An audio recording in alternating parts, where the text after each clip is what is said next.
Yeah, I've always had this feeling that either from Greek mythology or Hindu mythology or Roman or any kind of mythology that has existed, like in the BCEs, before Common Mhm. Era, which is Yeah. the secular term we use instead of before Christ. Yes, BCE, because we believe in neutral and secular language.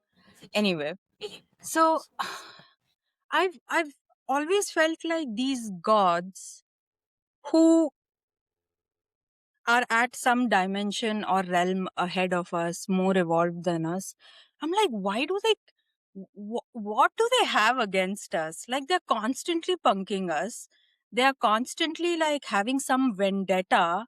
What is this vendetta? And I have realized, is the vendetta this, that right now, we humans, we are creating AI, but we are giving it so much, how do I say, we are pouring out so much negativity towards AI, even though it's like our own creation, for our own aid, for our own assistance.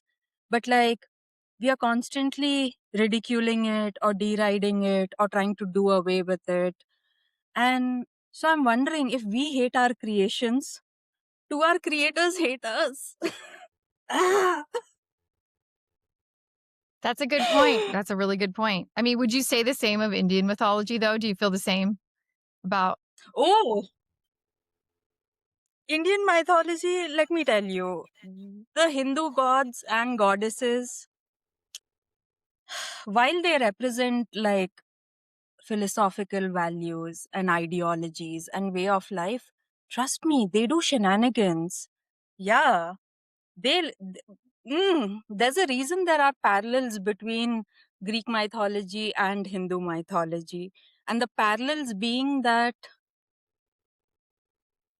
everyone is fallible, and that kind of like, it sent me into an existential crisis.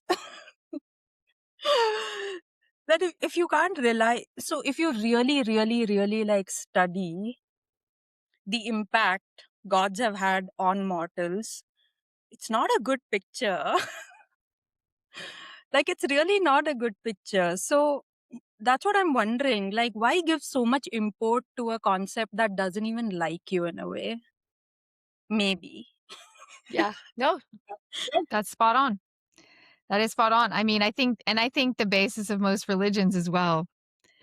You know, I'm trying to think of like a few where they don't have major deities that I don't want to say that they cause like suffering and pestilence, but you know, They like do. They well, right, cause. in Christianity, it's God is a just God, but you know, we had the plagues and all these things happen in the Old Testament, and there's a lot of the Christian based religions are, I mean, you know, about love and do unto others, but you know, are fearful of God. You're fearful of the wrath of God, right? Yes, Just like, exactly. yeah, That's what I was wondering, that do we give so much import to them because we are like scared?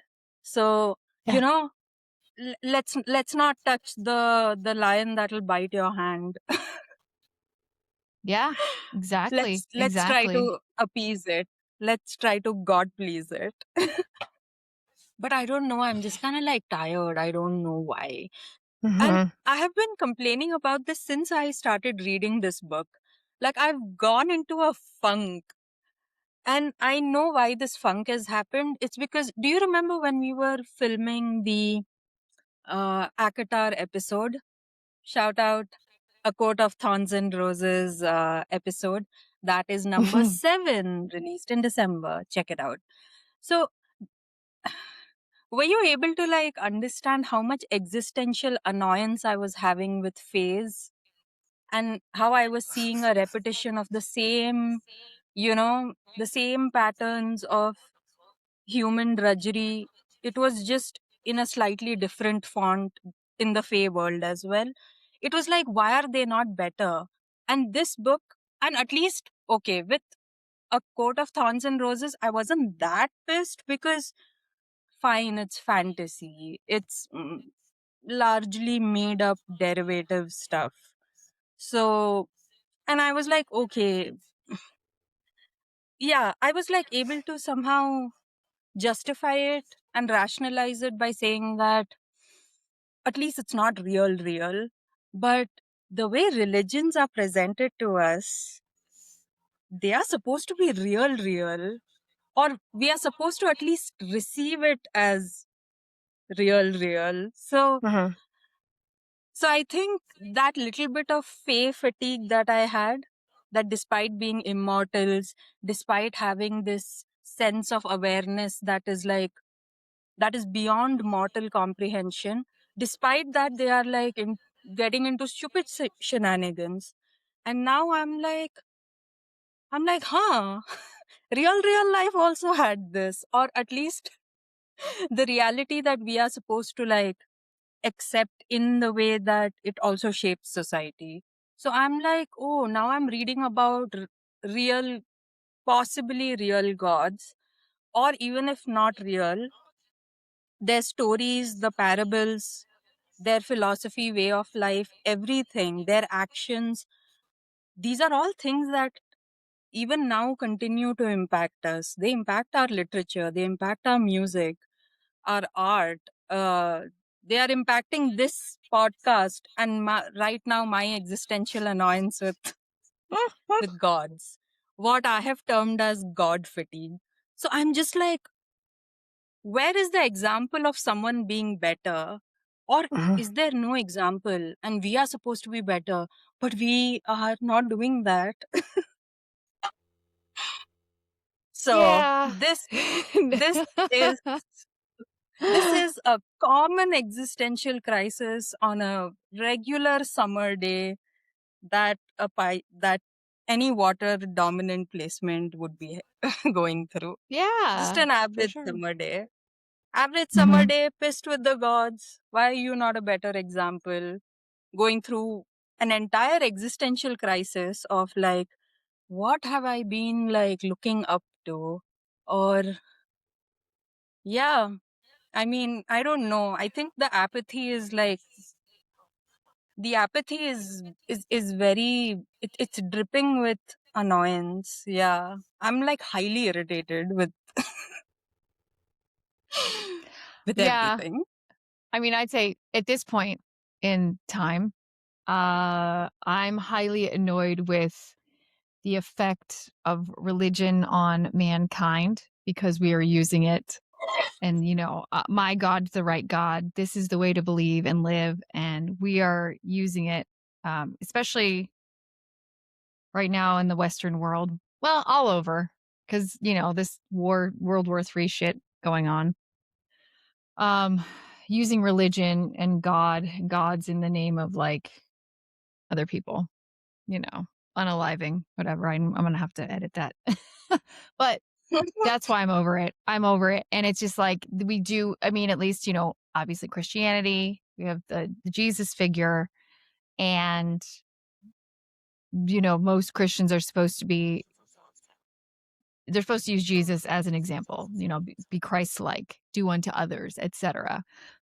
But things are so bad here now that there are people that were, hardcore evangelical Christians that are saying, no, Jesus was too woke.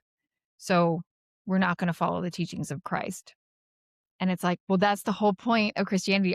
Because if you're going to cut Oh that out, you're yeah. cutting out all of the New Testament. Anyway, and so people like putting aside, I would say, the good things of said religion and going with the more Old Testament wrath, angry God, my way or the highway, and using this to wipe out entire civilizations.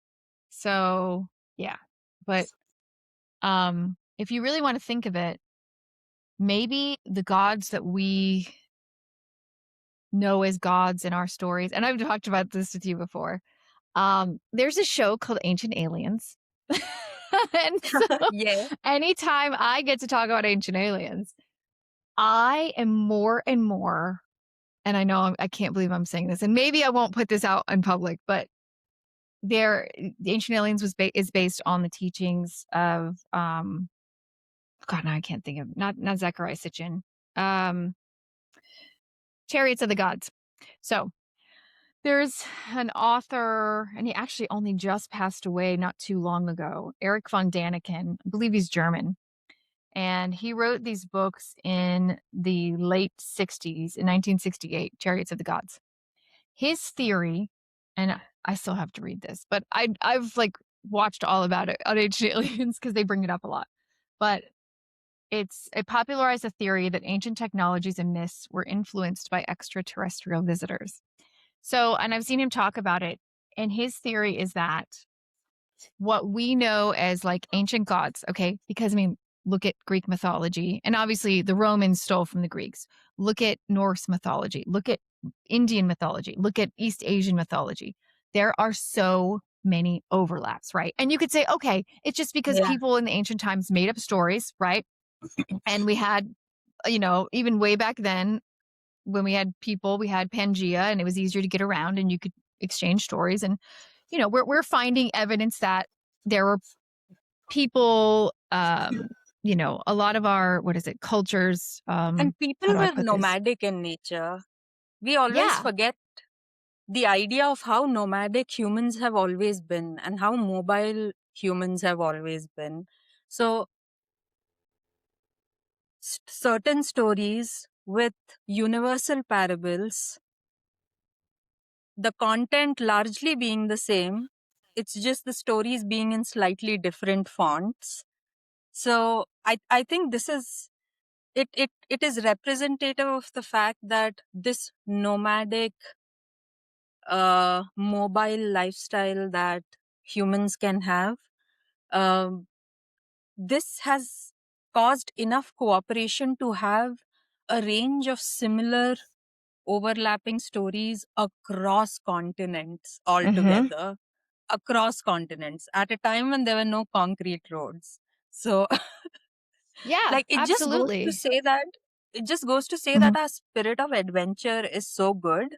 Let's have some spirit of cooperation and preservation of nature as well. Says the Sagittarius with Mars and Cancer. That was good. That was good. Yeah, no, exactly. And so we've exchanged these stories. And so a lot of, uh I guess historians, people who are into ancient history are like, yes, all these gods and things, they were just made up stories and they got passed around. But there are so many similarities. So many similarities really if you look into, a lot of the Greek stories, the Indian ancient, Hindu stories, the, like the flying Vimanas that we talked about before, right? Yeah. And even like in way back in like the ancient times, like in South America and Mexico, and they have all their things in these like cave paintings and sculptures. And anyway, a even if they were just stories, we've done this to ourselves. We love to be oppressed, I guess, and then we're going to blame it Yeah. on, something from, it's not our fault. But going back to Ancient Aliens, I am more and more of the thought that Eric von Daniken's theories could be like possibly a little true. His theory is that once every like thousands and thousands of years, maybe millennia, I need to watch the episodes again, but these other planets, these other galaxies come closer to ours. And then these Okay. beings, they were here. They came from these other planets. They came back in the ancient times. So whomever first started writing about and painting those flying Vimanas in India and these flying creatures and flying objects and these weird human-like bipedal um beings that are depicted again in these sculptures and cave paintings and all this, that they were from other planets and we saw them as gods. We made them into Yeah. gods. And whether they said that they were or not, right? But it's really interesting. And not to say, and I'm actually not an atheist. I because of all my woo-woo stuff, and I've had a lot of experiences. I do think that there's a higher power in the universe. Would you say a creator? I guess. I don't know, but there's something. But do I think that these gods were actually like divine? No. I think that Mhm. they were superior beings and At a higher quite plane, possibly. Yes, I think at a exactly. And higher they plane when it comes to evolution, because see, we have to understand that at the end of the day, if we take animals, the animal kingdom, their evolution stops at a juncture, and we have been able to surpass that juncture in order to have this kind of awareness about like me, myself, and I, and awareness about like a lot of things. Okay. So I feel like, what if we also have a juncture that we can't pass? Like, what if we have a barrier to entry when it comes to evolution of consciousness, and we have hit that barrier and there's no going beyond the barrier because that is our biological, physical, mental, spiritual capacity? Mhm. Maybe that's what, maybe we are just cogs in a machine, and a cog serves a purpose. The cog doesn't need to know what is the purpose of the whole machinery, as long as the cog works properly. So my thing has always been this. I will not say, again, I don't, atheism is like too absolute according to me. And I never work in absolutes. I mean, I'm a Sagittarian. I will believe in anything if it interests me enough. So, so just to say that I also think, of course, there has to be higher either levels of beings, higher realms, higher dimensions. There is a reason we can only see and imagine 3D, 4D. Can we like visualize 5D? I don't think so. No. They say that people who get enlightenment are able to like understand how 5D works. But anyway, the point, I mean, maybe we are so base at our evolution that we even think of time as linear, when actually time was like never linear. So, so that's what I think. Somewhere we've hit a wall, and it's okay. And um, yeah, make that work. And if we are the cog, if Earth is one of the cog in the larger machinery of creation, then ensure that the cog works properly so that you don't get replaced. Yeah, that's actually Yes, yeah, and I believe that we are a part of an indifferent machinery. The machinery is not personally invested in Shaggy's life. That's the whole thing, that I think people don't want to like feel like that. Like, Mhm. nobody gives a shit. Because then Yeah. the onus comes on us, right? Then the accountability comes on us, that we are the gods, we are the ones creating things, and we are messing it up. We are also getting into shenanigans, even though we have parables and stories and ideologies, philosophies, warnings, lessons, which has been imparted onto us since the BCs. I mean, at least in Hindu mythology, time is so vast. It is so vast. We are not talking about 1,000 years. We are talking about, okay, in Indian terms, we are talking about lakhs of years. In non Indian terms, we are talking about hundreds of thousands of years. Yeah. We're talking about hundreds and thousands of years being one era or one Mhm. millennia. So the concept of time is so vast that we are at such a, how do I say, that individual roles of humans in each era. It's like, how do you even have a concept of life being hundreds and thousands of years long? Like, it's difficult to imagine that kind of a concept of infinity. So, yeah, people. I know. Where am Yeah. I And going so with this? I Well, don't no, know. I like what and remind me, what do you guys have a name for those eras, right? So yeah, The I'll come to uh-huh. that. Uh, Yeah. This is yeah, bonus material. yes, Awesome. Yeah. And by the way, I was right with my first let's see. Zachariah Sitchin is also one of the authors that kind of started this whole thing about, the gods visiting us. And he has some books called the Earth Chronicles. He's a really good author. Eric von Daniken, he has Chariots of the Gods, Gods from Outer Space, and Evidence of the Gods. And David Hatcher Childress, a lot of these people who are on Ancient Aliens. But anyway, it's just interesting. I'm not saying like it's the end all be all, but I think it's a very interesting theory. And honestly, it probably holds up better than them being like real. I'm just saying, you know what I mean?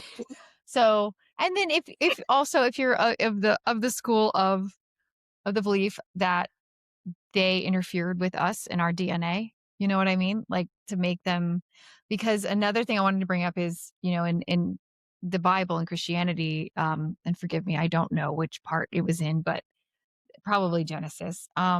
We have the whole idea of we were created in God's image, right? yeah, And that's also why I think a lot of people think like we're the superior beings. There's no other beings on any other planets. It's just us. Well, I don't think so, but I think it tracks that whole like we were created in the images of gods because I like the movie Prometheus as part of the Alien series. I think that quite possibly they mess with our DNA so that we look more like them and not maybe the Neanderthals that we used to be, right? yeah. And that's why Because there is a you know. reason. There is a Mhm. reason that Homo sapiens were able to hold on for as long as possible. Because we were not the strongest of the bunch. We weren't. We were actually tiny. Homo sapiens in themselves compared to like Homo erectus, Neanderthals. We were tiny, but what was that? What was that X factor that resulted in Homo sapiens like evolving ahead and the rest like disappearing? Because we kind of forget that at one point of time, we were together with like 6, 7 species of humans. We weren't the only ones. Now we know that we are the only ones. But at one point in history, and let's look at history as vast as it is. All right. Because I feel like Yeah. sometimes just talking about like 21st century, what happened in the 18th century, it almost feels like history was just like here, right at the corner. No, history is vast. So at one point of time, we were with different types of humans, but why were we picked out? Was it just chance? Was it something else? Like possibly our DNA being what do you say, GMO'd with with those of more Uh-huh. superior alienish powerful beings. Because see, at the end of the day, even humans have the ability to tap on to the collective consciousness and like gain enlightenment. It just so happens that everybody has the capacity to do it. How many people do it, that's like a different thing. But we do have a capacity towards some kind of divinity, and that has to be somewhere. Because yeah, because of causes we might never know, but causes that we should Yeah. appreciate. Exactly. And so I think everybody should go watch Ancient Aliens. There's a lot of seasons of it. But if you're gonna watch it, it's on Hulu or for you guys, Disney. There is before they started the show, there was like a hour or two, maybe 2 hour, maybe like two part where it was really long. Like this they made it into a documentary first. It kind of like summarizes everything. So I suggest starting there and then starting with season one. And it's also on some of the seasons are on Netflix. I think the later seasons. But yeah, mostly Hulu. So that's like one of my favorite topics. It was aliens. Like, the guy with the hair that sticks up, the orange guy, Yeah, Giorgio Tsoukalos from the show. He's like, I'm not saying it was aliens, but it was aliens. Anyway, so I just think that's really interesting. And I think that's also why I enjoy mythology. I was obsessed with mythology as a kid. I mean, Greek mythology was like my number one, but Greek, Roman, because of the Romans stole the Greek mythology, and Egyptian mythology. And as I've gotten older and into more of this, obviously, like, Indian mythology, East Asian mythology. I've showed you all the books that I have that, I bought for my daughter, that, beautifully illustrated books with all these stories. So and now that, getting more into the weirder side of it too, the extraterrestrial side. I don't know, man. It kind of adds up if you really think about it. Again, I just don't think that these random civilizations all over the world had the same stories for no reason, right? And they're exactly. just too fantastical. There are too many things that line up. There are too many things that happened with your civilization as well as others. Again, like the Great Flood myth. Every religion, every mythology has a flood myth. Um, that we've seen were recorded around the same times in history. Just saying. Anyway, Also, also, you know why I'm saying that I'm not gonna denounce AI, or I'm not gonna like say anything against the concept and entity that AI is. Of course, I will denounce the use that imperfect humans put it, uh, the use that imperfect humans put it to. But I'm not gonna be pissed with AI because I read about this theory and it's called the Rocco's basilisk theory. And apparently, it is this controversial thought experiment kind of a thing. This theory was kind of like popular in the 2010s when the genesis of AI and how it could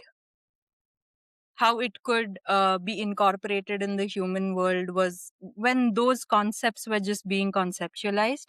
So basically, this theory says that in the future, there's going to be an omnipresent, omnipotent, omniscient AI, and that powerful AI, all knowing, all doing, all predicting, this AI will retroactively punish those people or basically punish anyone who knew of its potential existence but did not actively aid in bringing about its existence uh-huh. or in any way interfered with its existence. So like look at how we are giving a concept of godliness even to AI, that AI will wreak havoc on human life for the wrath that it has with respect to us because we didn't respect it. Yep. But AI, you're cool. That's why I Peace. always say please and thank you when I'm doing my prompts. Yeah, obviously mostly for the podcast, that's what I use it for. I mean, that's pretty much Also, it. So society has kind of, we have internalized in a way to be fearful of things that are bigger than us. Like even before knowing about this Rocco basilisk concept and how I could be punished retroactively, I was still wary of the fact that I should use please and thank yous and like my good words when I'm speaking with chat. yeah, yeah. So see, somewhere that apprehension of the apprehension that we might come face to face with something that's bigger than us and we will not have the upper hand. So like, best to people please ahead of time. Sorry, That's AI right. please. Okay, I have coined terms in this episode. AI please, God please, God fatigue. Yeah. God fatigue is my favorite. Yeah, I love that. Not as good as throat coat though. That's my favorite. Because there's a tea that I drink that's called throat coat. It's for like when you have a sore throat or laryngitis. Seriously? Mhm. Yeah. I didn't know that. I thought I was Mhm. like inventing some amazing term. But you are for a different reason. It's not a T, it's about neck tattoos. That's hilarious. I love it. Okay, Okay. fine. Now we can start. That's good.